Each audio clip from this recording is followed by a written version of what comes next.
식이 탄란하지 않아서 아주 귀한 연주 찬양이었습니다. 다시 한번 깊은 감사를 드리고 또 우리 하나님께 영광 올려드립니다.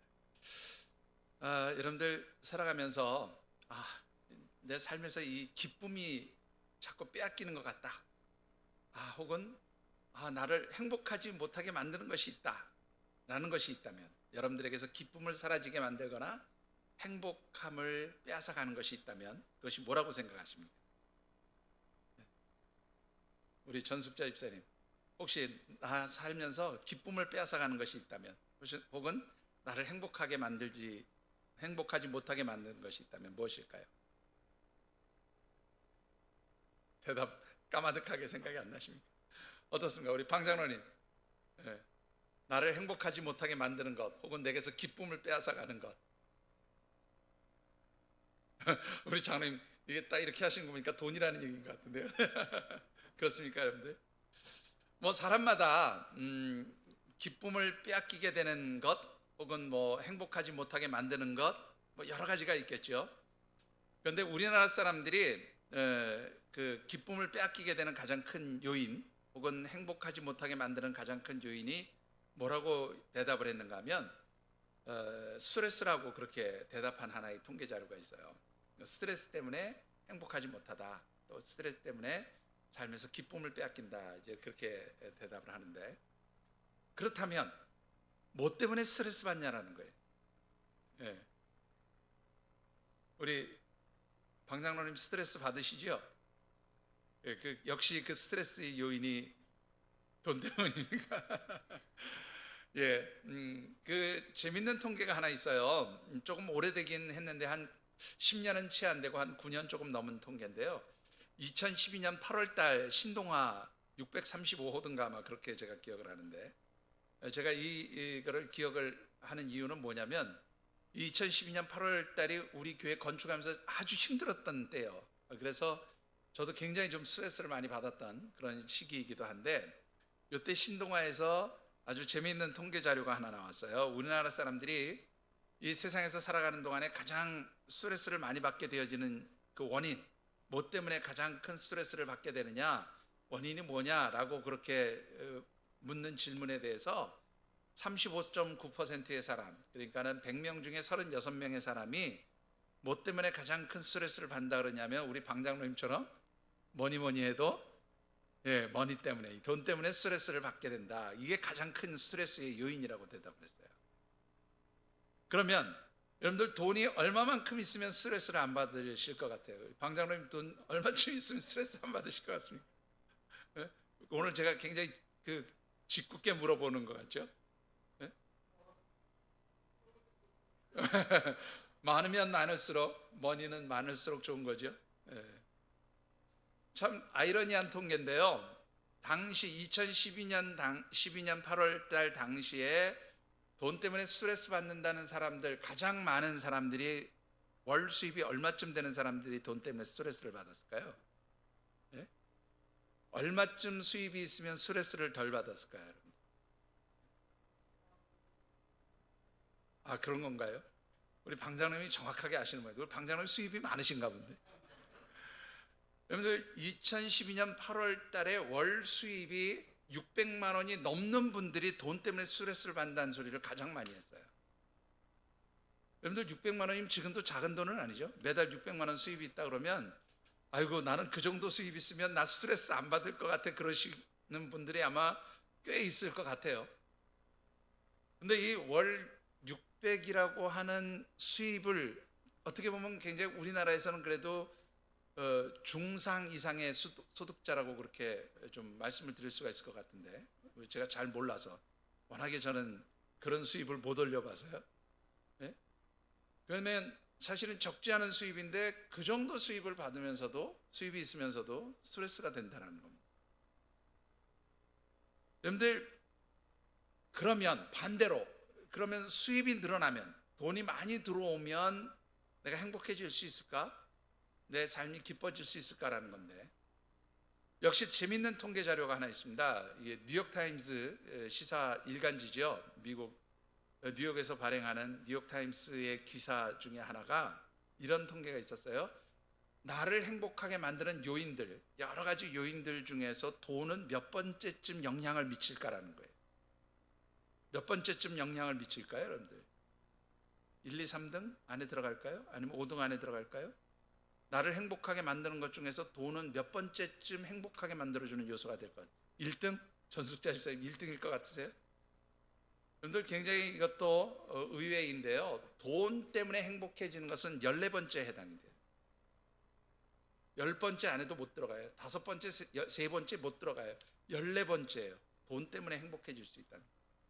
비슷한 통계인데 워싱턴 타임즈, 역시 일간지죠. 미국에서 나오는 이 워싱턴 타임즈가 해마다 이렇게 아주 수십 년 동안 연구한 자료들을 가지고 자기들이 발표한 내용에 따르면 내 삶의 만족도를 올려주는 것, 내 삶을 아주 행복하게 만들고 나를 만족하게 만들어주는 요인이 돈이라고 한다면 이 돈은 얼마쯤 있으면 사람들이 만족도가 채워질까라는 거예요. 여러분들 얼마쯤 있으면 여러분들의 삶이 만족할 것 같습니까? 우리 방장님 말씀대로 있으면 많을수록, 많으면 많을수록. 여러분들 이것도 이 통계 자료를 보면 월 수입 1,000불, 1년에 12,000불, 우리나라 돈으로 계산하면 한 1,440만 원 정도, 한 달에 120만 원 정도의 수입이 있으면 더 이상 돈 때문에 삶의 만족도가 오르락내리락하지 않는다, 그렇게 이야기하고 있어요. 뭐 사실은 더 어려운 분들도 계시겠지만 여러분들 한 달에 120만 원 정도 수입, 뭐 우리 어르신들은 좀 어려울 것 같아요. 어르신들은 이제 다 일이 끝났으니까 어렵지만 웬만하면 한 달에 120만 원 수입은 되지 않나요? 그렇죠? 안에서 그렇지 요새 나가서 조금 힘들게 고생하면 최저 시급 임금이 거의 200만 원 가까이 되니까 어르신들 빼고 웬만하면은 그 정도 수입은 올릴 수 있을 것 같아요. 그러니까 돈 때문에 내 삶의 만족도가 오르거나 내려가지 않는다라는 것이죠. 아니 뭐 주일 아침부터 목사님 돈 얘기만 하고 있어, 설교하지 않으시고, 그런 생각을 하고 계신 분도 계실 것 같습니다. 앞서 말씀을 드렸지만 2020년 새해 벽두부터 시작되어진 이 코로나 바이러스 때문에 2년 동안 우리는 정말 엄청난 것들을 체험하게 되죠. 변화하는 것들을 느끼게 됩니다.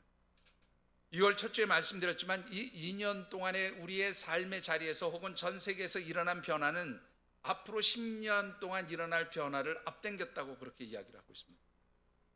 그러면 10년 동안 변화될 걸 2년 만에 변화했으니까 앞으로 한 7, 8년은 변화되지 않고 그냥 좀 무난히 갈 거냐? 미래학자들이나 사회학자들은 뭐라고 얘기하냐면 변화의 속도는 더욱더 가속화될 것이다 라고 이야기를 합니다. 그러니까 세상은 급하게 변하고 있는데 문제는 뭐냐면 우리의 삶이 따라가지 못하면, 우리의 삶이 변화되지 못하면 어떻게 해요? 도태된다는 거예요. 그래서 우리 올 한 해 우리나라 사람들의 삶의 방식들을 연구해가는 여러 연구들이 있는데 뭐 대표적인 예, 제가 첫 주일에 말씀드렸던 대로 코리아 트렌드 2022 그 대표 저자인 김난도 교수와 그의 연구팀에서는 그래서 올 이 한 해 2022년을 무엇으로 보는가 하면 급속도로 변화하는 이 세상의 변화의 속도에 큰 변곡점, 큰 대전환의 변화가 올 것이다 라고 추정을 하고 있어요. 그래서 이 변화의 속도에 우리가 어떻게 살아가느냐에 따라서 호랑이가 될 수도 있고 고양이가 될 수도 있다. 물론 의미는 호랑이는 더 성공하는 삶을 의미하고 고양이는 실패하는 삶을 의미하는 거죠. 그래서 올해의 화두를 뭐라고 얘기했냐면 타이거 or 캣츠의 시대다, 그렇게 이야기를 합니다. 호랑이가 될 거냐 고양이가 될 거냐, 이것을 결정짓는 시기, 그런 변화 속에서 우리가 어떻게 변화하고 어떤 행동 양식을 가져야 호랑이처럼 성공하는 삶을 살 수 있겠느냐, 이 얘기를 하고 있는 거죠. 문제는 세상이 이렇게 급속도로 변하는데 우리 하나님의 자녀된 성도들도 그 세상 사람들처럼 삶을 살아갈 거냐라는 거예요. 이것은 아니라고 하는 것이죠. 이 세상이 아무리 빠르게 변하고 그 변화의 속도에 맞춰서 세상 사람들이 나는 이렇게 살도, 나는 이렇게 살 거야, 나는 이렇게 살 거야, 각자의 어떤 라이프 스타일, 삶의 스타일을 주장하지만 하나님의 백성들이 세상 사람들하고 똑같이 살아갈 수는 없다라는 거예요. 그럼 하나님 백성들은 어떻게 살아야 되겠느냐라는 거죠. 그래서 우리 2월에 묵상하는 말씀의 주제가 이렇게 정해진 겁니다. 제가 오늘 뗄까요? 여러분들 한번 읽어보시죠. 타이거 월 캐츠의 시대. 작은 실천에서 큰 변화가 시작됩니다. 한 번만 더 해보실까요? 타이거 월 캐츠의 시대. 작은 실천에서 큰 변화가 시작됩니다. 예. 우리가 세상 사람들과 다르게 살아가는 삶의 방식, 어떤 것을 해야 될까라고 하면 우리가 작은 일부터 시작하는데 그것이 세상적인 일이 아니라 영적인 일부터 그렇게 작지만 실천해 가야 한다는 거죠. 행동해야 된다는 겁니다. 영적인 행동들이 시작되어지면 누가 변화시켜 주셔요? 하나님께서 큰 변화의 역사를 이루어 가신 것을 믿습니다. 그래서 2월의 말씀 주제는 우리가 올 한 해 영적으로 한번 작은 것들부터 실천해 가보자는 것이죠. 그렇게 살아가면 우리의 삶에 하나님 놀라운 변화의 역사, 기적의 역사들을 이루어 주실 줄 믿습니다. 자, 그러면 무엇을 바꿔 가야 될까라는 건데, 올 한 해 우리나라 사람들이 살아가는 여러 가지 10가지의 삶의 라이프 스타일이 있는데 그거 다 다룰 수는 없고 제가 4가지만 선택해서 말씀드리겠다고 했고, 세상 사람들이 첫 번째로 관심 갖는 것 중에 하나가 뭐냐면 건강이에요. 건강. 코로나 바이러스 때문에 건강하게 살자. 이건 뭐 예수 믿는 사람도 그건 마찬가지죠. 근데 세상 사람들이 건강하게 살자라고 생각하는 그 핵심은 뭐냐면 육체적 건강에 대한 관심이에요. 근데 하나님의 백성들은 육체적 건강에 대한 관심보다 더 중요하게 생각해야 될 게 뭐냐면 영적 건강에 대한 관심을 가져야 된다는 거죠. 그리고 우리가 영적으로 건강하게 살기 위해서는 제일 먼저 해야 될 일이 뭐냐면 우리 마음을 지키는 것이다. 그렇게 말씀을 드렸어요. 세상의 풍조, 세상의 조류에 우리의 마음이 흔들리지 않고 말씀 안에서 우리의 마음이 분명하게 세워지는 것, 내 말씀을 바르게 붙드는 것, 이것이 바로 마음을 지키는 일이다 라고 그렇게 말씀을 드렸어요. 자, 오늘 두 번째로 생각해 보고 싶은 것은 이 변화의 시대에 세상 사람들이 아주 중요하게 생각하는 라이프 스타일 중에 하나가 뭐냐면 머니러시의 시대라는 거예요. 여러분들 이 머니러시라는 말 어디에서 나온 말인지 아십니까? 옛날 미국이 초창기에 그 서부 지역을 개발할 때에 황금을 찾아서 사람들이 서부 지역으로 몰려 들어왔어요. 그래서 나온 말이 골드러시입니다. 바로 이 말에서 시작된 그 어원을 거기서 왔다고 보면 되는데, 머니러시라는 말은 뭐냐면 수입을 다변화해서 내가 경제적으로 여유를 갖겠다라는 거예요. 여러분들 예전에는 직장 하나 가지고 평생 가는 줄 알았어요. 그죠? 아닙니까? 맞죠? 내가 전공한 그 어떤 그걸 가지고 어떤 직장에 들어가면 이거 평생도록 가는 건 줄 알았어요. 근데 요즘엔 그렇지 않죠? 요즘에는 일단 어떤 직장에 갔다가 자기가 거기서 쌓은 경험들을 가지고 다양한 어떤 그런 분야로 진출하거나 이직을 하는 경우들이 굉장히 많이 생겼습니다. 그런데 이 코로나 바이러스 이후 시대에 또 하나 나타난 아주 대표적인 특징 중에 하나가 뭐냐면 수입을 다변화하기 위해서, 그러니까 돈을 벌어들이는 통로를 다양화하기 위해서 사람들이 투잡, 쓰리잡을 뛴다는 거예요. 이게 바로 머니러시의 시대의 특징입니다. 왜 그럴까요? 물론 이 코로나 바이러스 때문에 우리나라 사람들이 굉장히 경제적으로 어려워진 환경을 맞이했기 때문에 좀 더 많은 수입들을 거두기 위해서 다양한 그러한 일들을 하기 시작하는 거죠. 제가 아는 분 중에 어떤 분은 직장 다니면서 퇴근하시면 바로 밤에 대리운전하는 분도 있고, 또 혹은 가서 요즘에 한참 핫한 직업이 되어진 그 배달하는 일, 이거 하시는 분들도 계세요. 심지어는 우리 목사님들 중에서 작은 교회 목사님들, 어려운 교회 목사님들, 특히 뭐 어떤 분은 건축해놓고 부채 갚는데 이자 내기가 어려우니까 밤에 나가서 이 배달 일을 하시는 목사님도 계십니다. 그러니까 다양한 일들을 통해서 좀 더 수입을 많이 올리겠다라는 거죠. 그 이유는 뭐냐면 경제적인 어려움 때문에 물론 그런 것이기도 하지만 사실 조금 더 내다보면 미래에 대한 불투명성 때문에 사람들이 불안한 거예요. 그래서 이 불안한 시대에 내가 조금 더 많은 경제적 자산을 가지고, 물질적 자산을 가지고 있으면 내가 조금 더 편안해지고 내가 좀 더 행복한 삶을 살 수 있지 않을까 하는 생각 때문에 사람들이 이 머니러시의 시대를 추구하면서 그런 삶의 방식들을 살아가고 있다라는 것이지요. 여러분들은 어떻습니까? 여러분들도 그렇습니까? 사실 하나님의 백성들에게도 돈은 굉장히 필요한 것이라고 저는 그렇게 말씀드립니다. 그러나 우리가 분명하게 생각해야 될 것은 돈이 내 삶의 전체 우선순위의 최고가 되어서는 안 된다는 말씀을 드리고 싶어요. 다른 말로 표현하면 이 돈이 사실은 잠시 후에 말씀드리겠지만 모든 세상적 가치 기준에 가장 중요한 것인데, 이 세상적 가치 기준에 가장 중요한 것이 되어지는 돈이 내 삶의 가치 기준이 되어서는 안 된다라는 말씀을 드리고 싶은 거예요. 세상 사람들은 돈 때문에 모든 것이 가치가 결정되고 그것을 추구하면서 살아가지만 하나님의 백성들은 그렇게 살면 안 된다라는 말씀을 오늘 드리고 싶은 겁니다. 자, 그렇다고 한다면 이 머니러시의 시대에 우리 하나님의 자녀된 성도들은 영적으로 어떤 라이프 스타일, 어떤 삶의 방식으로 살아가야 하는 것이냐라는 겁니다. 그것은 이 세상, 곧 물질의 베이스를 둔, 물질의 기반을 둔 세상적인 가치 기준이 아니라 하늘의 소망을 둔 영적인 가치 기준을 가지고 살아가는 것, 이게 바로 하나님 백성들의 삶의 방식이 되어야 한다는 것입니다. 본문 19절의 말씀을 우리 같이 한번 받들어 읽어보겠습니다. 너희를 위하여 보물을 땅에 쌓아두지 말라.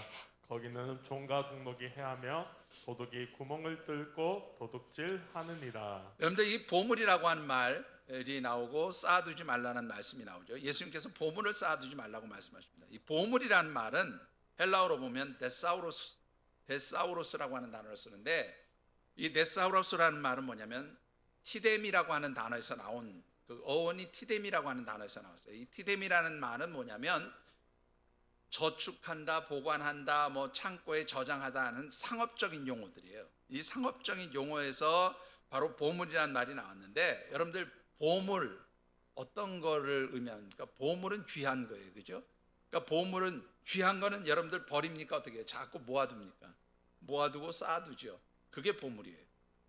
그런데 보물을 쌓는 것은 뭐냐면 그 귀하다고 생각되는 보물을 쌓아두는 게 보물인데, 그것을 계속해서 쌓아두는 거죠. 근데 예수님 그걸 하지 말라는 거예요. 이 쌓다라는 말도 뭐냐면 데사우리제테라고 하는 단어를 써요. 어원이 똑같아요. 보물하고 쌓아둔다는 말이 똑같은 어원을 가지고 있어요. 그러니까 반복되는 단어가 나온 거나 마찬가지예요. 너희들이 귀하다고 생각되어서 쌓아두는 그 보물을 더 쌓아두지 말라, 이런 말이죠. 이해가 되시죠? 자, 그러니까 1차적으로는 예수님께서 이 보물은 뭘 의미하냐면 세상에서 돈, 재물을 쌓아두는 일에 너무 집착하지 말라, 그렇게 말씀하고 있는 거예요. 재물을 모으는 일에, 재물을 쌓아두는 일에 그렇게 집착하지 말아라, 그런 얘기입니다. 이 얘기대로 하면은 예수님이 돈은 나쁜 거니까 돈 모으지 말라 그러시는가 보다, 돈 저축하면서 살지 말라는가 보다, 뭐 이런 의미로 혹시 여러분들이 받아들이실지 모르겠는데 그런 뜻은 아닙니다. 사실 이 말씀의 의미는 좀 더 그 의미들을 깊이 들어가 보면 사실은 어떤 가치 기준을 가지고 살아갈 것이냐, 그것을 분명히 하라는 말씀이에요. 너희를 위하여 땅에 쌓아두지 말라고 말씀하십니다. 이 땅은 곧 뭐를 상징하느냐면 세상을 상징해요. 세상에서 너희들이 살아가기 위해서 그 재물이라고 하는 것을 모으려고 그렇게 너무 집착하지 말아라, 이 얘기를 하시는 거예요. 이 말을 다른 말로 바꾸면 너희들이 세상에서 살아가는 동안에 물질에 의해서 모든 것이 판단되어지고 가치 기준이 형성되어지는 이 세상에서 그 가치 기준을 따라서 살아가지 말아라, 그렇게 말씀하고 있는 거예요. 여러분들, 이 세상에서 가장 중요한 가치 판단의 기준, 무엇을 가지고 따집니까? 거의 대부분이 돈의 가치를 가지고 세상적 가치 기준을 평가하는 것이 대부분이죠. 여러분들 자녀들이 취업을 했을 때 좋은 직장이라는 게 뭘로 평가됩니까? 우리 자녀 좋은 직장 이번에 들어갔어. 뭘로 평가합니까? 예? 뭘로 평가해요? 솔직하게 얘기해 보세요. 뭘로 평가해요? 월급 얼마나 많이 받냐, 이거 가지고 좋은 직장 평가하지 않아요? 여러분들 한번 잘 생각해 보세요. 제가 하나의 극단적인 예를 들었지만 사실은 이 세상에서 좋은 것, 최고의 것을 판단하는 모든 가치 기준에 항상 뭐가 들어가면 돈이 들어가요. 그래서 이 세상은 베이스 자체가 돈을 가치 기준으로 삼고 거기에서 모든 것들을 만들어가는 세상이에요. 예수님 그런 가치 기준을 가지지 말라라는 겁니다. 왜 이 물질, 왜 이 재물이 베이스가 되는 기반이 되어지는 이 세상의 가치 기준을 따라가지 말라고 하느냐? 왜 예수님 그렇게 말씀하시는가 하면 그 이유가 19절에 이렇게 이야기하고 있습니다. 19절을 다시 보시죠. 좀이 있고 동록이 있고 도둑이 구멍을 뚫어요. 표현은 다르지만 사실 그 의미하는 것은 다 똑같습니다. 좀은 뭐냐면 여러분들 옷을 오래 입지 않고 그냥 두면은 좀벌레 생겨서 옷을 상하게 되죠. 바로 그걸 의미해요. 이 헬라어로는 세스라고 하는 단어를 쓰는데 바로 벌레, 그 좀벌레를 의미하는 단어입니다. 동록이라고 하는 말은요, 구리에 녹이 있으면 퍼렇게 되어지면서 지저분해지죠.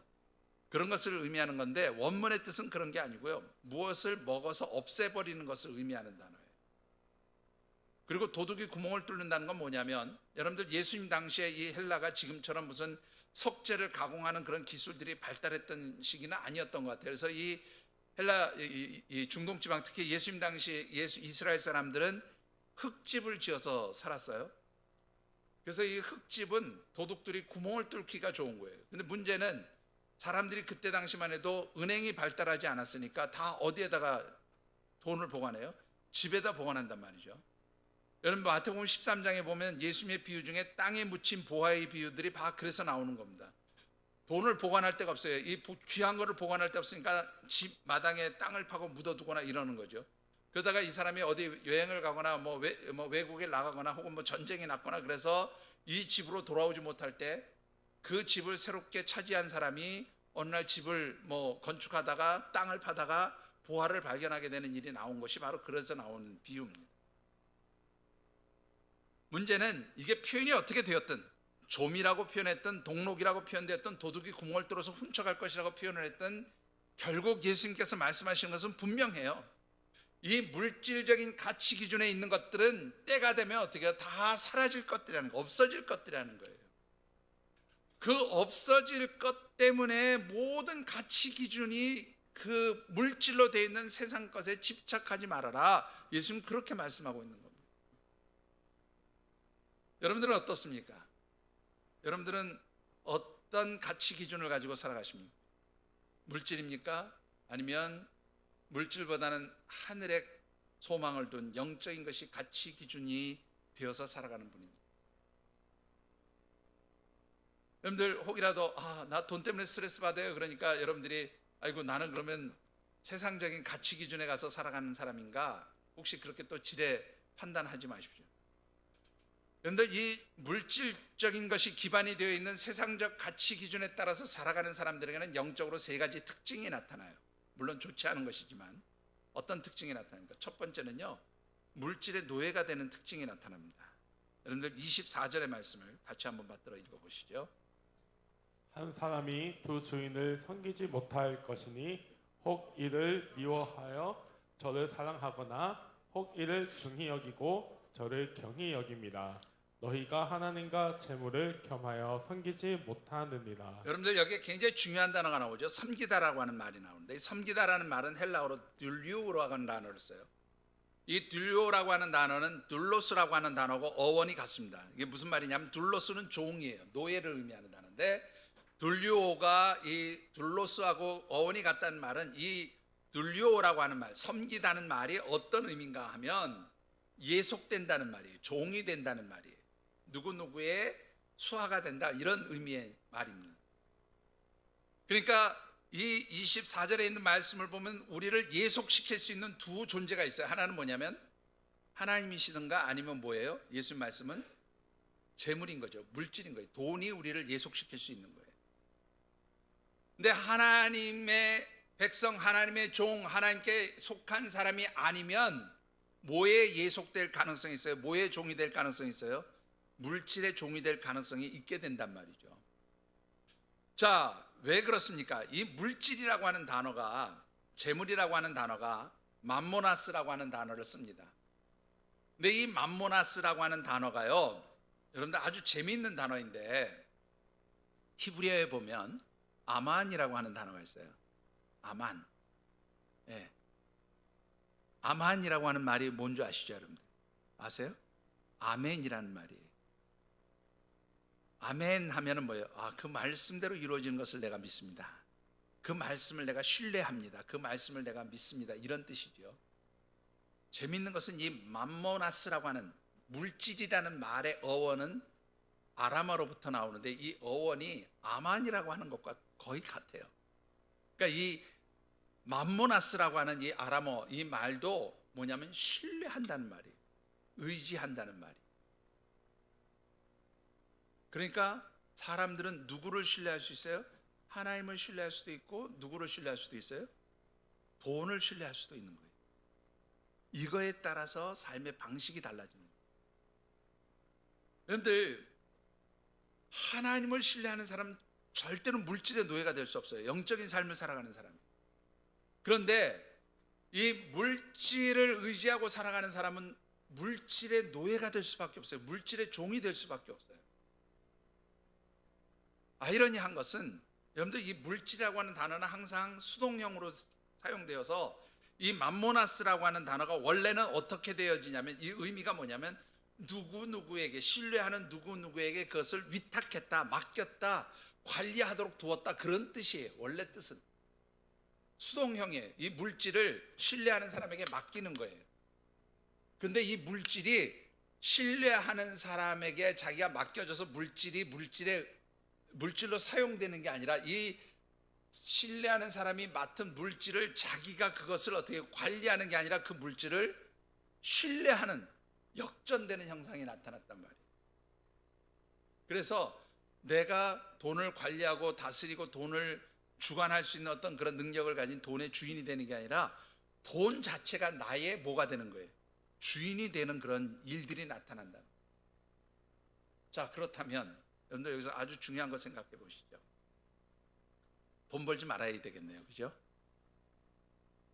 그렇잖아요. 돈이 나를 지배하고 내가 돈의 노예가 되고 돈에 집착하게 되면 돈 벌지 말아야죠. 그렇습니까, 여러분들? 자, 여러분들 여기서 아주 중요한 거 한 가지를 생각해 보셔야 돼요. 사실은 돈 자체는요, 이 돈이라고 하는 것, 재물이라고 하는 것 자체는 가치 중립적인 거예요. 돈이 악한 것도 선한 것도 아닙니다. 돈은 무엇을 나쁘게 하거나 무엇을 다스리거나 지배하는 힘을 가진 것도 사실은 아니에요. 그런데 왜 우리가 물질 때문에 노예가 되고 물질에 우리가 지배를 당하고 물질 때문에 우리의 삶이 흔들리냐라는 거죠. 이유는 딱 한 가지입니다. 이 물질이 어디에서 사용되어져요? 세상에서 사용되어지죠. 우리가 살고 있는 삶의 자리에서 돈이 사용되잖아요. 근데 문제는 이 세상의 통치자가 누구냐면 사단인 거예요. 공중의 권세 잡은 사단. 그래서 이 세상의 권력을 쥐고 있는 이 사단이 바로 그 가치 중립적에 있는 돈을 도구로 사용해서 우리를 뭘로 만들어요? 노예로 만드는 거예요. 그래서 여러분들 마태복음 4장 8절과 9절의 말씀을 한번 읽어보시죠. 뭐라고 되어 있는지. 마귀가 또 그를 데리고 지극히 높은 산으로 가서 천하 만국과 그 영광을 보여 이르되 만일 내게 엎드려 경배하면 이 모든 것을 내게 주리라. 자, 마귀가 사단이 예수님을 시험하는 세 가지의 시험 가운데 마지막 시험입니다. 첫 번째 시험은 돌로 떡이 되게 하는 시험이었고, 두 번째 시험은 성전 꼭대기에서 뛰어내리면 천사가 너를 안전하게 보호해 줄 것이라고 해서 명예를 가지고 예수님을 시험한 내용이에요. 마지막 시험이 뭐냐면 높은 산에 올라가서 천하 만국의 영광을 보여주면서 나한테 절 한번 하면 내가 이 모든 건 너에게 다 줄게 라고 얘기한 겁니다. 이거를 그냥 쉽게 얘기하면 너 나한테 경배하고 나에게 예속만 되면 이 세상의 모든 것들을 너에게 다 줄게. 이 세상에 필요한 모든 것들을 너에게 다 줄게 라고 하는 거예요. 이것은 다른 말로 얘기하면 너한테 필요한 거 모든 것 다 줄게. 물질적인 모든 가치를 지닌 것을 다 줄 테니까 너는 나에게 뭐하라? 예속되어지라는 거예요. 나의 노예가 되라는 거예요. 나를 경배하는 존재가 되라는 거예요. 이 말씀을 통해서 우리가 분명히 알 수 있는 건 뭐냐면 돈은 누가 사용하는 거예요? 사단이 그것을 우리를 노예로 삼기 위해서 사단에 속한 노예로 삼기 위해서 사단이 사용하는 도구가 바로 뭐냐면 물질인 거예요. 그래서 이 사단이 사용하는 돈의 노예가 되지 않기 위해서 우리에게 가장 중요한 게 뭐냐면 바로 세상적 가치 기준이 아니라 영적 가치 기준을 가지고 살아야 한다, 그 말씀인 겁니다. 여러분들, 이 돈의 지배를 당하는 사람은 결국 뭐냐면 물질의 노예가 돼요. 물질의 지배를 당해요. 이게 바로 세상적 가치 기준에 따라 살아가는 사람들의 특징이에요.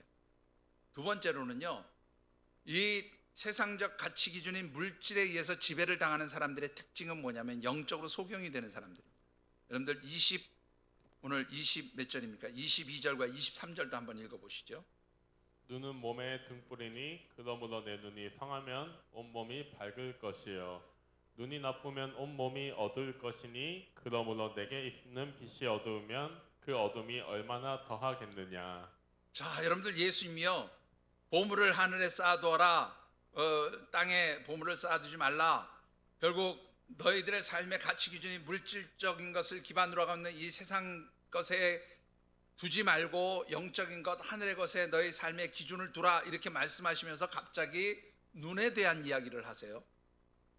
그런데 이 눈에 대한 이야기를 하시면서 뭐라 하냐면, 눈이 성하다라는 말은 눈이 건강하다, 육체가 건강하다는 말이에요. 하플루스라고 하는 단어를 쓰는데 이건 육체적인 건강, 눈이 건강한 사람을 의미하는데, 이게 눈에 사용할 때 눈이 건강하다, 육체가 건강하다 할 때 하플루스라고 하는 단어를 윤리적인 것으로 사용하게 될 때는 뭐가 되냐면 관대하다, 너그럽다, 이런 뜻이 돼요. 뭐 밝기보다 뭐 이런 의미도 있고요, 선하다 뭐 이런 의미도 있고, 반대로 눈이 나쁘다라고 얘기하는 것은 이 나쁘다는 포네로스라고 하는 단어를 쓰는데 이건 뭐냐면 악한 것이라는 의미가 있어요.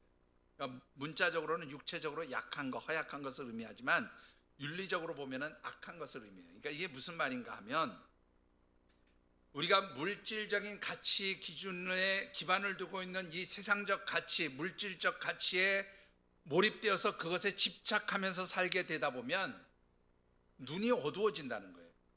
물질이 눈을 가리워버린다는 겁니다. 그래서 뭐가 되냐면 결국 영적으로 소경이 되는 거예요. 물질에 의해서 진리를 보지 못하게 되는 거죠. 하나님의 나라를 보지 못하는 거예요. 물질 때문에 정말로 하나님 기뻐하시는 것이 무엇인지를 알지 못하게 되는 거예요. 그게 바로 영적 소경이 되는 겁니다. 여러분들, 중요한 것은 왜 물질이 우리로 하여금 영적 소경을 만드냐라는 거죠. 여러분들, 디모데전서 6장 10절의 말씀을 같이 한번 읽어보실까요? 돈을 사랑함이 일만하게 뿌리가 되나니 이것을 탐내는 자들은 미혹을 받아 믿음에서 떠나 많은 근심으로써 자기를 찔렀도다. 여러분들 잘 보세요. 돈이 나쁘다고 얘기하지 않아요. 여기 돈이 악이라고 그랬어요? 돈이 악하다고 얘기하지 않아요. 돈은 악한 게 아니에요. 그렇다고 돈이 좋은 것도 아니에요. 돈은 그냥 가치 중립적인 거예요. 그런데 여기 보면 돈을 뭐 하는 것이? 사랑하는 것이, 돈에 집착하면서 살아가는 것이 결국 뭐냐면 모든 악, 만악, 만 개의 악함에 뭐가 돼요? 근원이 되는 거예요. 뿌리가 되는 거예요. 돈에 집착하면 악한 삶을 살아갈 수밖에 없게 되는 거죠. 그런데 문제는 뭐냐면 이 말씀을 보면 일만하게 뿌리가 될 뿐만 아니라 무엇을 당한다고요? 여러분들, 이 말씀 다시 한번 보시죠. 여기 보시면 뭐라고 되어 있는가 하면 디모데전서 6장 10절의 말씀을 보면 무엇을 받아요? 미혹당한단 말이에요. 미혹당하는 것은 분별하지 못하게 되는 거죠. 소경이 되는 겁니다. 그래서 어디를 떠나요? 믿음에서 떠나게 돼요. 그러니까 영적 소경이 되는 거예요. 돈에 집착하면 영적 소경이, 돈을 사랑하게 되면 영적 소경이 돼버려요. 영적인 가치를 못 보게 된단 말이에요. 여러분들, 세 번째로 우리가 돈에 집착하는 삶, 결국 세상적 물질적 가치 기준에 따라서 살아가게 되면 나타나는 세 번째 현상, 영적 현상은 뭐냐면 염려가 생겨요.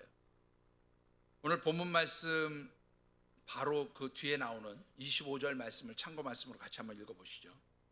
그러므로 내가 너희에게 이르노니 목숨을 위하여 무엇을 먹을까 무엇을 마실까 몸을 위하여 무엇을 입을까 염려하지 말라. 목숨이 음식보다 중하지 아니하며 몸이 의복보다 중하지 아니하냐. 여러분들 분명히 예수님 뭐라고 말씀하세요? 야, 물질적 가치 기준으로 살지 마. 그거 옳은 거 아니야. 세상의 기반이 되는 모든 물질적 가치 기준으로 살지 말라. 그러면 너희 눈이 어두워질 것이다. 영적으로 소경이 될 것이다. 그렇게 말씀하시고 나서 바로 25절에 또 무슨 얘기를 하냐면 염려하지 말라는 거예요. 이 얘기는 뭐냐면 물질적 가치 기준이 되지는 이 세상의 그 어떤 가치 판단의 기준에 따라 살아가면 결국 돈에 집중해서 돈에 집착하면서 살아가다 보면 내 마음속에 뭐가 생긴다는 말이냐면 염려가 생기는 거예요. 여러분들 이 염려라는 말 자체의 의미가 뭐냐면 어떤 의미가 있냐면요. 이 염려라는 말은 메림나오라고 하는 말을 써요. 메림나오. 근데 이 메림나오라는 말은 뭐냐면 나뉘어졌다는 말이에요. 마음이 분열되었다는 말이에요. 여러분들 걱정거리가 있으면 뭐에 집중하지 안 되죠. 한 가지 생각이 집중 안 돼요. 그죠? 별의별 것들이 다 오릅니다. 염려거리가 생기면 이거 이렇게 하면 될까? 저렇게 하면 될까? 수만 가지 생각이 떠올라요. 이게 바로 염려예요. 마음이 분열되어지는 거예요. 마음이 나뉘어지는 거예요. 근데 대표적으로 돈에 집착하면서 살다 보면 마음이 나뉘어져요. 생각이 나뉘어져요. 생각이 집중하지 못해요. 제가 옛날에도 한번 얘기했는데 실제로 어떤 교회에서 있었던 일이에요. 모 교회 여선교회 회장님이 이 부동산 투기의 귀재가 있었어요. 부동산 투기만 하면 돈 잘 버는, 하여튼 뭐 성공하는 그런 분이 계셨는데 이분은 어느 날 여선교회 헌신 예배를 드리게 되는데 그 중간에 자기 집 임대 계약을 놓는 그런 그 계약서를 써야 되는 거예요. 그래서 주일 예배 끝나고 오후 예배, 이제 저녁 예배 드리기 전에 막 달려가가지고 이제 임대 계약서 쓰고 막 이제 그렇게 하고 왔어요. 그리고 이제 여선교회 헌신 예배라서 사회를 보는데 여러분들 다 같이 찬송가 몇 장 부르시겠습니다. 예를 들면 찬송가 388장 부르겠습니다. 다 같이 찬송가 338동 부르시겠습니다. 마음이 돈에 집중되니까 그냥 아파트 동수만 생각나는 거예요. 이게 바로 마음이 분열된 상태를 의미하는 거예요.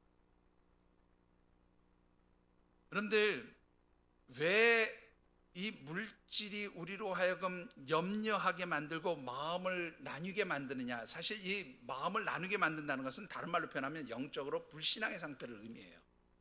왜 영적으로 불신앙의 상태에 들어가게 만드느냐. 이 물질에 집착하게 되면 왜 우리가 영적으로 불신앙의 상태에 빠지게 되느냐라는 건데요. 여러분들 히브리서 13장 5절의 말씀도 같이 한번 읽어보시죠.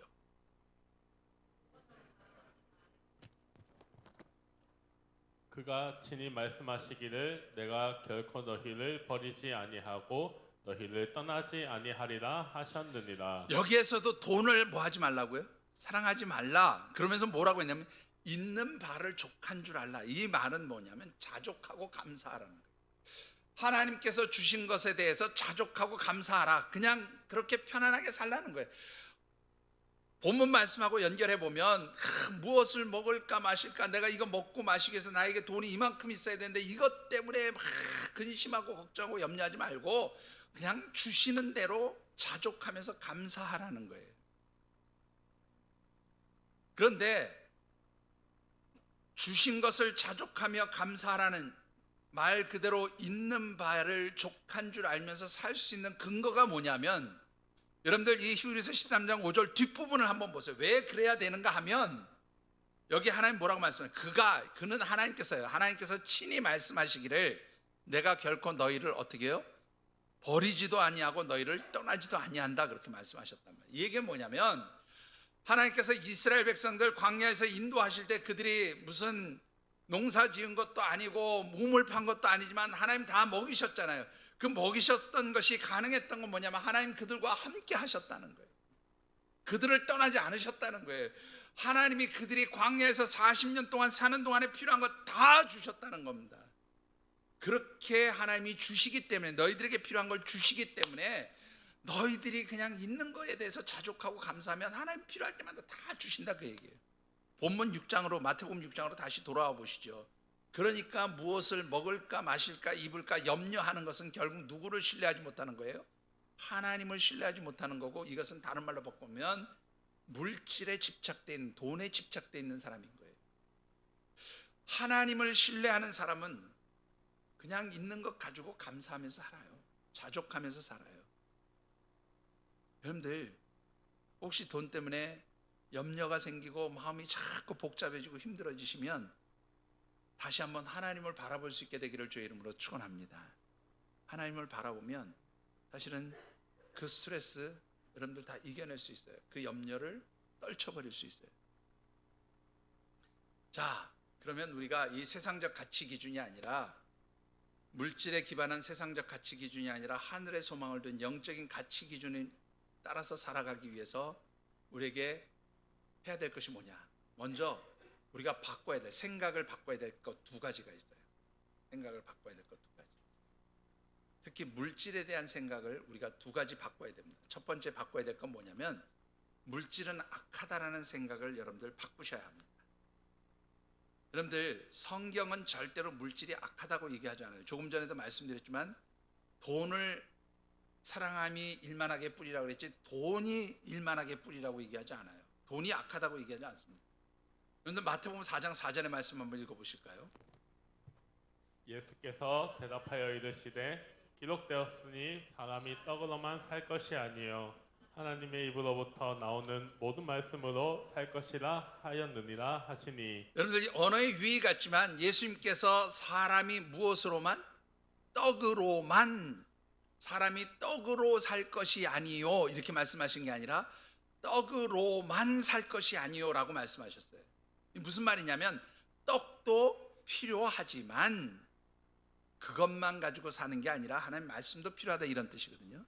이 얘기는 결국 뭐냐면 떡에 해당되어지는 곧 물질도 하나님이 인정하신 거예요. 주님이 인정하신 거예요. 떡도 필요하다, 물질도 필요하다 하나님이 인정하신 거예요. 중요한 것은 그 물질이 필요한 것이지만 여러분들 어떻습니까? 그 물질은 누가 공급해 주시는 거예요? 하나님이 주신 것이기 때문에 그것을 자족하고 감사하고 그냥 하나님 기뻐하시는 대로 사용하면 되는 거예요. 그런데 사람들은 이 물질, 우리 예수 믿는 사람들은 물질이 악한 거라고 자꾸 생각해요. 사실 이건 잘못된 생각입니다. 물질은 악하지 않아요. 이 물질이 악하다는 생각은 사실 그 헬라의 이원론적 철학의 어떤 그 영향을 받은, 그래서 영지주의가 나오죠. 육은 악하고 영은 선한 것이다라고 나온 그 어떤 영향력 속에서 우리 하나님의 백성들이 자꾸 물질이 악한 것처럼 생각하는데 물질은 절대 악한 것이 아닙니다. 나쁜 것이 아닙니다. 물질은 없어야 될 것이 아니라 물질도 필요한 거예요. 단지 물질은 뭐예요? 가치 기준에 있어서 중립적인 거예요. 그것을 사용하는 사람이 어떻게 사용하느냐에 따라서 달라질 수 있다. 자, 두 번째로 우리가 바꿔야 될 생각이 뭐냐면 하나님의 백성들은 청빈하게 살아야 된다는 생각을 가지고 산다는 것이지요. 여러분들 하나님의 백성들은 가난하게 살아야 됩니까? 부자 되면 안 되나요? 방장님 어떻게 생각하세요? 부자 되면 안 됩니까? 차장님 부자 되고 싶지 않으세요? 네? 저는 부자 되고 싶어요. 성경이 하나님 말씀이 부자가 되면 안 된다고 하는 말씀은 어디에도 없습니다. 하나님 백성들이 부자 될 수 있죠. 하나님 주시는 축복이 특히 구약에 보면 하나님 주시는 축복 가운데 물질적인 축복에도 분명히 있어요. 말씀이 있어요. 그러니까 성경 자체가 부자를 부인하거나 부자가 되면 안 된다고 말씀하는 게 아닙니다. 하나님의 백성들은 무슨 수도승처럼 뭐 청빈하게 살아야 되고 뭐 검소하고 그렇게 살아야 된다라고 말씀하지는 않아요. 예를 들어 보시죠. 누가복음 12장 21절 말씀 한번 읽어보시죠. 자기를 위하여 재물을 쌓아두고 하나님께 대하여 부유하지 못한 자가 이와 같으니라. 어리석은 부자의 이야기를 비유로 들려주신 가운데 예수님 주셨던 말씀이에요. 정직하게 농사지어서 많은 소득을 올렸어요. 그래서 큰 창고를 짓고 그 창고에 가득 저장하고 새로운 창고를 더 지어야 되겠다고 말하면서 이제는 그동안 수고했으니까 잘 먹고 잘 살자, 즐기면서 살자라고 얘기하는 그 부자를 보고 예수님 뭐라고 말씀? 너 부자 된 게 참 잘못됐다라고 얘기한 게 아니라 뭐라고 말씀하셨냐면 하나님께 자기를 위하여 물질을 쌓아두고 누구에 대해서 부여하지 않았어요? 하나님을 생각하지 않았다는 거예요. 그 물질을 주신 하나님을 생각하지 않고 네 자신만을 생각한 게 문제였다라고 말씀하는 거예요. 부자가 된 게 잘못된 게 아니라 그 부자가 되도록 축복해 주신 하나님을 생각하지 않은 게 문제는 거예요. 하나님이 더 우선순위에 있지 않았던 것이 문제가 되었다 그 말이에요. 한 곳의 말씀을 더 보시죠. 누가복음 18장 여러분들 24절과 25절의 말씀을 보십시오. 예수께서 그를 보시고 이르시되 재물이 있는 자는 하나님의 나라에 들어가기가 얼마나 어려운지 낙타가 바늘기로 들어가는 것이 부자가 하나님의 나라에 들어가는 것보다 쉬우니라 하시니. 여러분들 이 말씀은 한 부자가 와서 내가 어떻게 하면 영생을 얻겠습니까? 이 부자의 재물이 많은 것을 아신 주님께서 내 재물을 다 팔아서 나눠주고 나를 쫓으라 그랬더니 이 부자가 근심하면서 돌아가는 모습을 보고 주님 주신 말씀이에요. 근데 여기에 여러분들 부자는 천국에 못 간다고 기록되어 있습니까? 이 말씀 다시 한번 띄워주세요. 누가복음 18장의 말씀을 보면 재물이 있는 자가 하나님 나라에 들어가기가 얼마나 어렵다라고 얘기하셨습니까? 못 들어간다라고 얘기하셨습니다. 못 들어간다고요? 들어갈 수 있어요. 그죠? 들어갈 수 있는데 참 그 쉽지 않다. 그것을 비유적으로 뭐냐면 낙타가 바늘구멍을 통과하는 것보다 참 쉽지가, 그것보다 더 어렵다 이렇게 얘기하신 거예요. 이것의 전제는 뭐냐면 거의 불가능에 가깝다는 얘기지만 안 된다는 얘기는 아니에요. 부자도 천국 갈 수 있어요.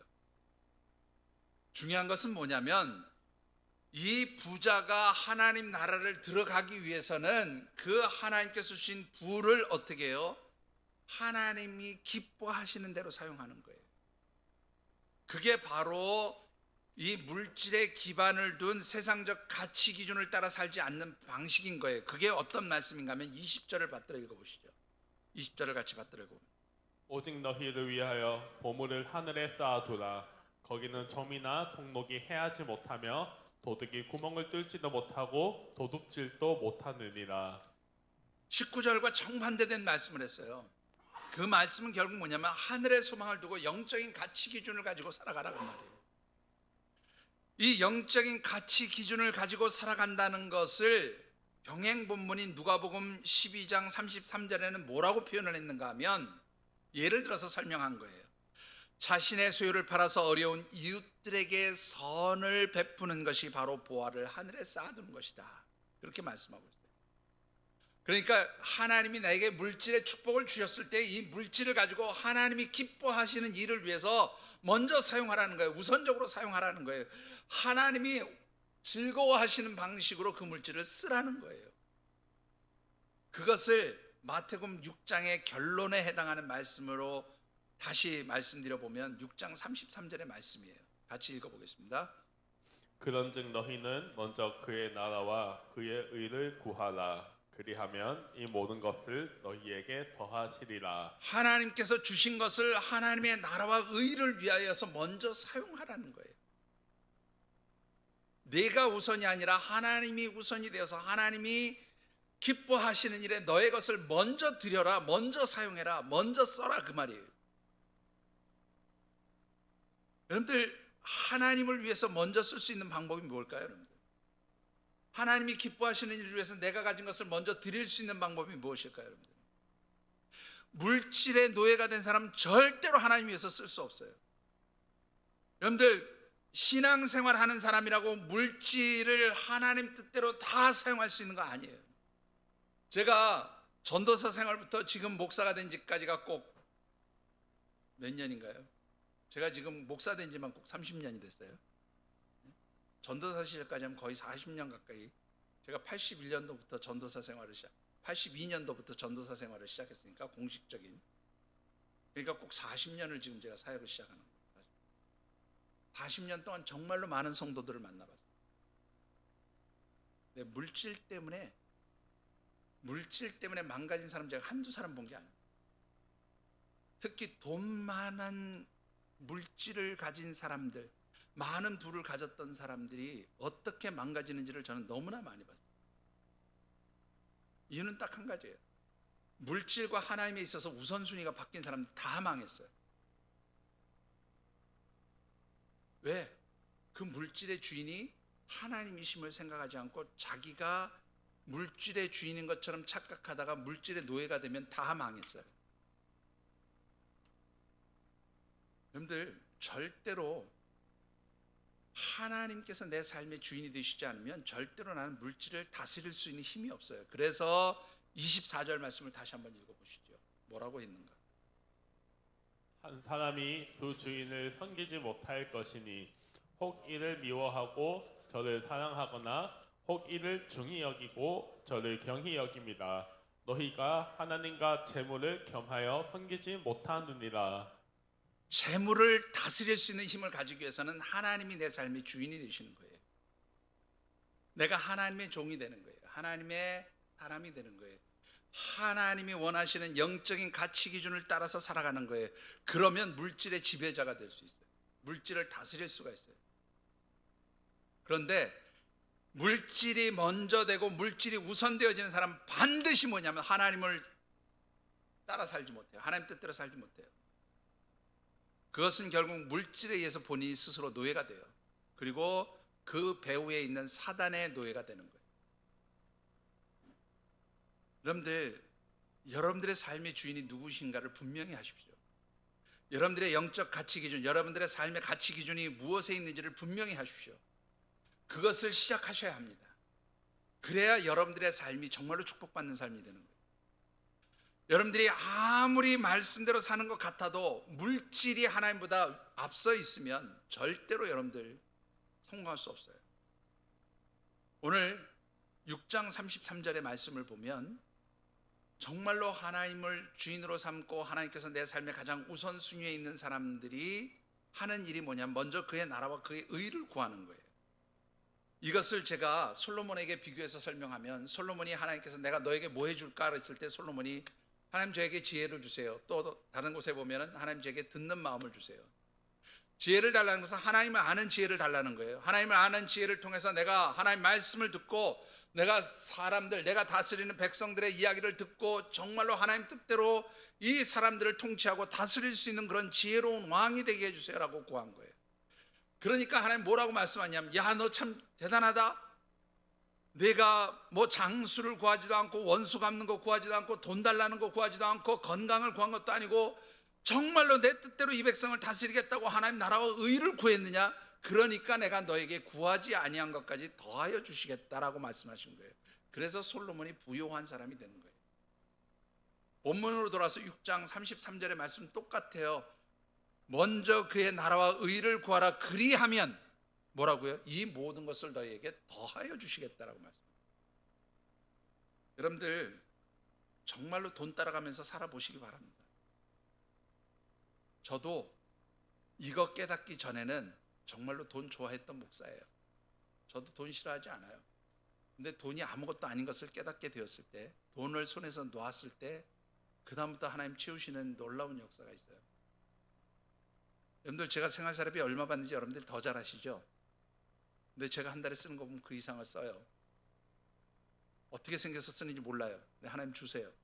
이런저런 통로를 통해서 채우시더라고요. 저를 위해서 쓰는 거 거의 없어요.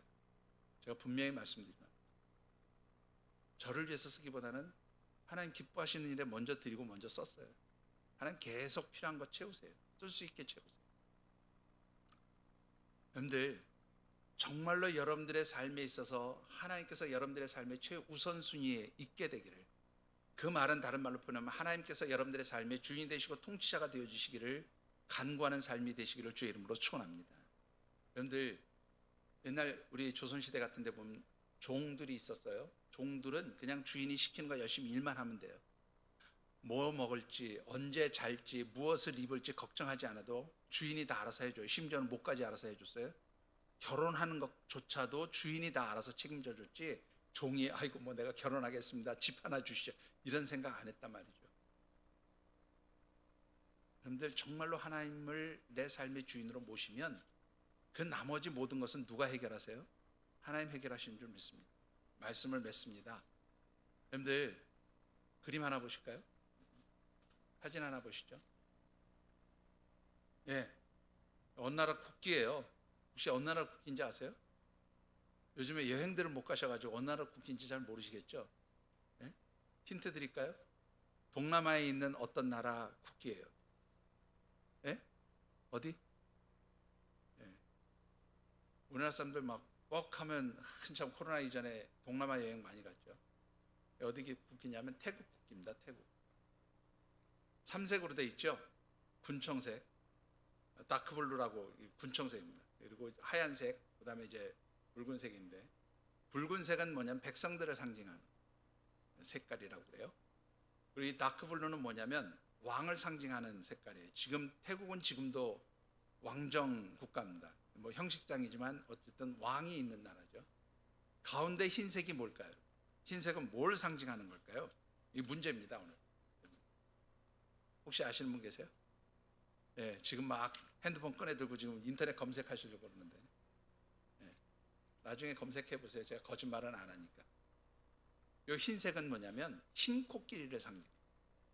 이 태국 사람들은 흰 코끼리를 굉장히 신성한 동물로 생각하는데, 그 이유가 뭐냐면 복을 가져다 주는 동물이기 때문에 흰 코끼리를 아주 그 신성시하고 중요한 그런 동물로 생각을 했어요.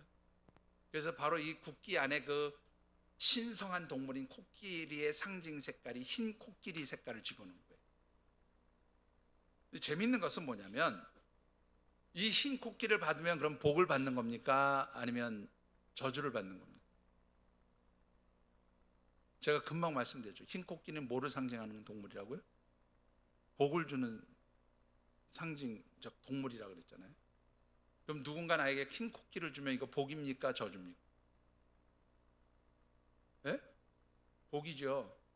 근데 아이러니하게도 옛날 태국의 국왕들은 저놈 내가 망하게 하고 싶어. 저 나쁜 놈인데 저거 망하게 하고 싶어. 그럴 때 뭘 주냐면 코끼리를 준대. 흰 코끼리. 그러면 이 흰 코끼리가 그 다음부터 이 가정에는 뭐가 되냐면 왕이 하사한 신성한 동물이잖아요. 그러니까 이 신성한 동물인 코끼리를 사람보다 더 귀하게 돌봐야 되는 거예요. 먹이고 재우고 씻기고 자기가 가진 이 모든 재물을 이용해서 이 코끼리를, 흰 코끼리를 어떻게 해요? 잘 뭐 해야 돼? 섬겨야 돼. 문제는 뭐냐면 이 코끼리를 섬기기 위해서 가진 재산을 다 탕진하고 결국은 어떻게 해요? 망하게 되는 거예요. 그러면 이 코끼리가 복입니까? 저주입니까? 한번 잘 생각해 보세요. 굉장히 중요한 제가 화두를 지금 여러분들에게 던지는데, 코끼리가 복입니까? 저주입니까? 아무리 축복을 상징하는 동물이지만 이런 경우에는 저주예요. 근데 물질도 똑같습니다. 물질은 분명히 하나님 주시는 축복이에요. 근데 이 물질, 하나님이 주시는 이것을 그 주인 되신 하나님을 생각하면서 하나님 기뻐하시는 일에 사용하면 축복이 되지만, 이 물질 자체가 흰 코끼리처럼 뭐가 되면요? 우상이 되면, 주인이 되면 결국 나는 망하는 거예요. 저주가 되는 거예요. 늘 깊이 생각해 보세요. 세상 사람들은 돈이 있어야 살아난다고 생각합니다. 그래서 머니러시의 시대에 머니러시의 삶의 방식을 추구해요. 여러분들은 어떤 삶의 방식을 추구하면서 사시겠습니까? 하나님께서 여러분들의 삶의 중심이 되어지는 러시의 사람들이 되어지시길 주의 이름으로 축원합니다. 하나님 있어야 나는 살 수 있습니다. 이 고백이 여러분들의 삶을 정말로 복되게 하실 줄 믿습니다. 기도하겠습니다.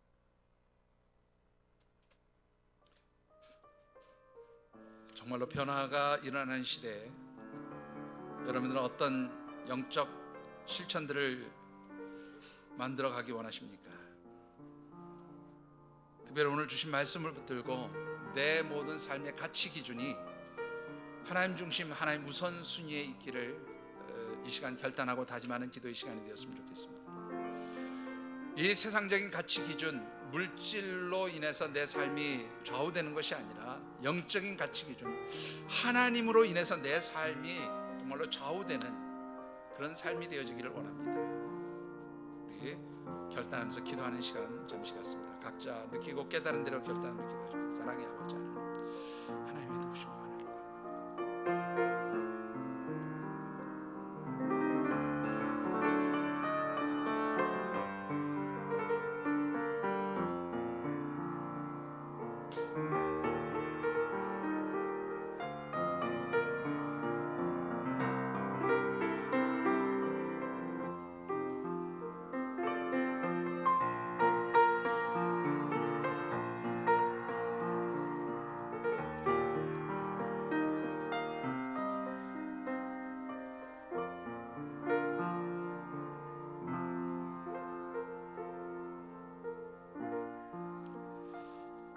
사랑의 아버지 하나님, 주시는 말씀 붙들고 저희들의 삶을 다시 한번 돌이켜봅니다.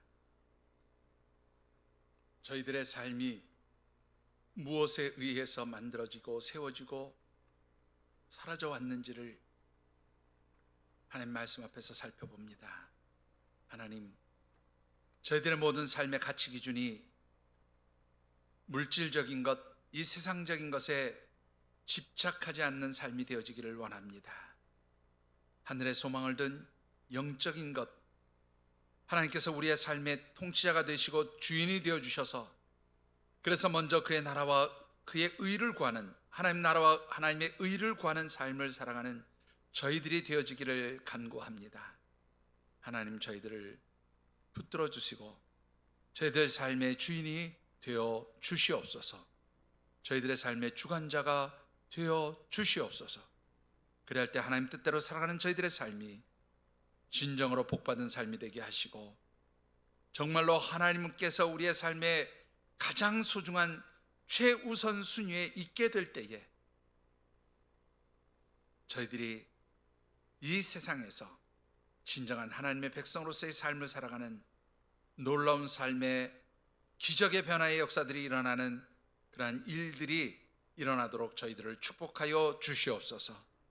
도우시기를 간절히 소원하오며, 이제는 성부, 성자, 성령 하나님의 인도하시고 교통하시는 은총의 역사가 주시는 언약의 말씀을 붙들고 이제부터 내 삶의 모습들이 세상적인 물질적 가치 기준이 아니라 영적인 것, 하늘의 소망을 둔 우리 하나님 우선주의, 천국의 그 귀한 영적 가치 기준에 따라 살기로 다짐하면서, 그래서 하나님께서 우리의 삶에, 내 삶의 주인이 되어주시기를 간구하며 삶의 자리로 나가는 모든 주의 백성들과 이들의 가정과 경영하는 기업, 땀 흘려 일하는 직장과 일터, 선물로 주신 자녀들, 연로하신 부모님, 그리고 이 나라와 민족 위에 세우신 주의 성전들, 특별히 주께서 피로 값주고 세우신 이 하늘샘 재단과 우리 교회가 꿈꾸고 소망하는 여러 가지 사역과 비전들 위에, 또한 하나님의 백성들의 한 주간도 살아가는 모든 삶의 자리와 발걸음 위에, 코로나로 신음하고 고통당하는 지구촌 모든 영혼들, 특별히 하나님 알지 못하는 그 영혼들 머리머리 심령 위에 늘 함께 하시기를 간절히 축원하여지이다. 아멘.